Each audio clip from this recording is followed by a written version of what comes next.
frankly, in your presentation, I could not figure out why Welspun is very different. Welspun competes with any other textile company in the world, be it in India, be it in Bangladesh, be it in China. What makes Welspun different?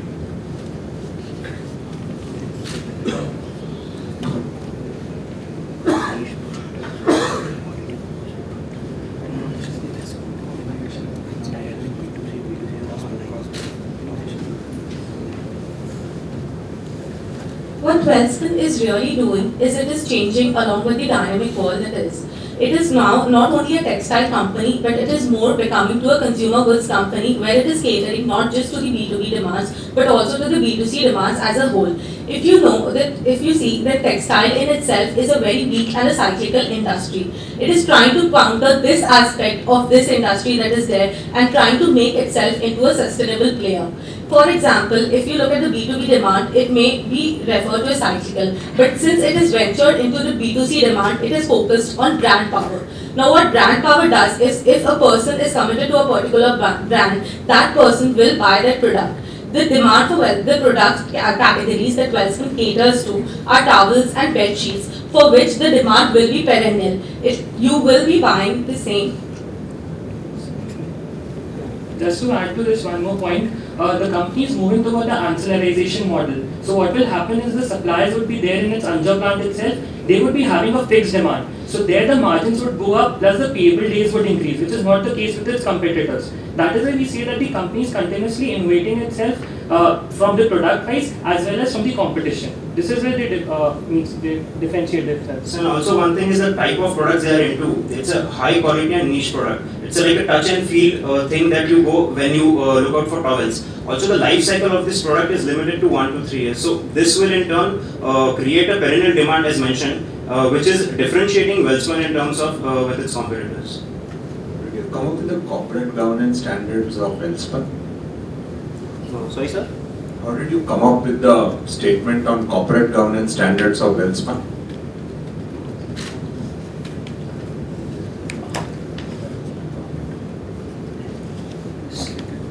So we went through the annual report of the company and also saw the investor presentations and all the audit committee compliances or the independent directors compliances the company is doing. Also if you look here, as per the Companies Act, the directors of the company and the chairman and the chief executive officer are they can take up salary up to 355 million, but they are taking salary only up to 88.5 million, which is 25% of what is actually allowed to them.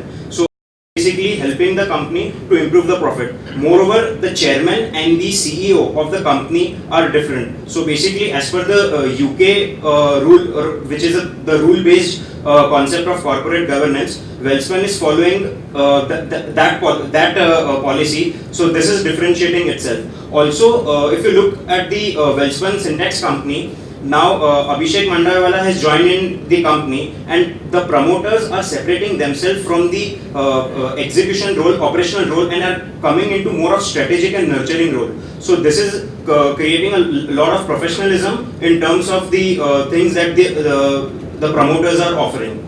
And this is in fact what we have referred from the annual report. Why did the company not create shareholder value till 2012 from inception? So sir, till 2012, in 2012 actually the dynamics of this industry completely changed. Till 2011-12, we had the dollar which was hovering around the levels of 45 and 50. At that point in time, Indian companies were not able to compete against Chinese companies, which were already supplying to the Tesco's and Walmarts of the world. In 2012, when our currency started depreciating, these companies started realizing more profits, and this was a significant change. And these companies were operating at 50 to 60% of capacity utilization, while the Chinese companies are already at 100. So when this currency depreciation happened, our companies started being more competitive in the US markets. And because of the quality and brand power, they were being able to gather more contracts from the retailers, like Tesco's and Walmarts of the world. This was a differentiating factor. So now that Chinese have started to depreciate their currency, this company will be doing badly now? No, there's a point here that when the Chinese are depreciating their currencies, the investments which are coming into those companies, the investors would start drawing it back because their returns in dollar terms would start going down. So we don't feel that these companies would be competitive enough with the Indian companies going ahead, at least in the next 2-3 years. Also, the cost of manufacturing, as already mentioned in the slides, we are better poised than the Chinese companies in terms of labor costs, because their labor costs are very high. Also, the capacity utilization that the company is doing, the capacity expansion, that is not at the cost of more labor. So they are having the same labor, but they are automating their machines. So there also the company would be saving a lot of cost. This is where they would actually fight the Chinese companies. So, and also to add on to this, if you see the performance of rupee, even rupee has depreciated in the last 6-7 months, and the FIIs are flowing out from the emerging markets, which are in fact depreciating the rupee. So even if the yuan is being depreciated up to a certain level, they'll depreciate. They won't have a policy to depreciate it further. So it won't impact a lot to a company like Welspun India, which is more of into exports. Another important point to note here is that Welspun India is a market leader in this industry. Even if the demand from the foreign countries start reducing towards India, first affected will be the players who are not in as good position as Welspun is. Welspun already has the long-term contracts in place with the retail giants, which will help it eventually in overcoming the competition. So even if the industry depreciates, it will be the whole industry which will be declining, and not just Welspun. And amongst the whole industry, it will be the Welspun who will be the worst hit.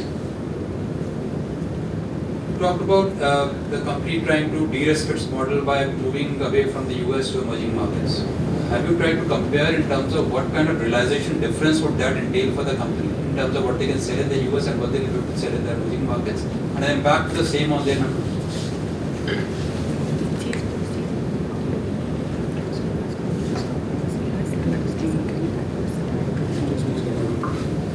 Point to note here is that Welspun is not reducing its focus on US. US is still its major market, but with the capacity expansion that it has, that extra capacity, apart from the US demand, it is catering to the emerging economies. So the US demand is still remaining unaffected. Welspun's focus is still US economy only, because it is the main driver with 60% of the revenues being derived from that. But along with that, in case there is a slowdown in the US economy, say 5 years down the line, Welspun has already de-risked that by already establishing its presence in these emerging economies.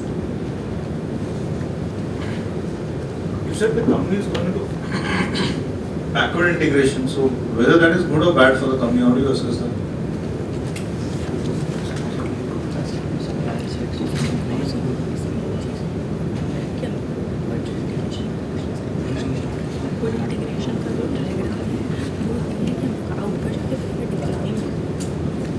So by moving backward, like 2 years back, they started this backward integration thing. What they are doing is they are creating a fixed demand with the suppliers. What happens is when the cost goes down and the payable days goes up. So what is happening is that margins would increase going forward when this happens. So that is where they did. And if you see, after a point in time, they started reducing the backward integration also, because now they are moving to an ancillarization model. And herein the company's strength comes as if to cater to the market demand. Whatever is happening in the market, they try to align themselves to the market. This is the change that is happening.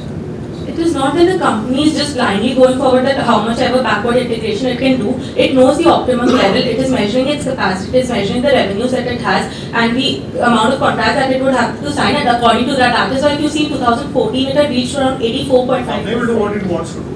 As an investor, how do you assess whether the backward integration is good or bad for the company? How do you arrive at that conclusion? Company will do what it wants to do. It will not take our advice, right? What essentially the backward integration will be doing, it will be creating an asset like. Yeah, but backward integration will do whatever you do. How do we as investor, you arrive at a conclusion whether it's good or bad for the company? So because there will be contacts between the suppliers and Welspun India, that is what will ensure that at least the supply of raw material that Welspun needs is there with it. So if you say that 2 years down the line cotton prices rise by 20% with the increasing demand, so there Welspun will not face a problem while other players might face a problem with that. What is the B2C part of the business? What percentage of the top? So currently it is around 30%.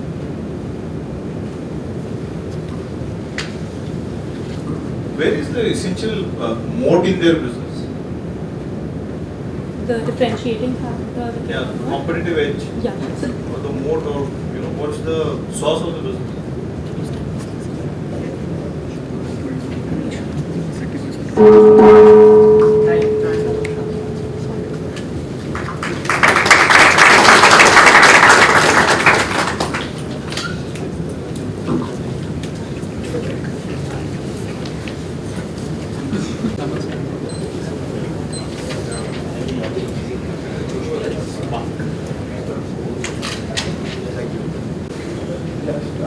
When we start, you will. I'll ask and then.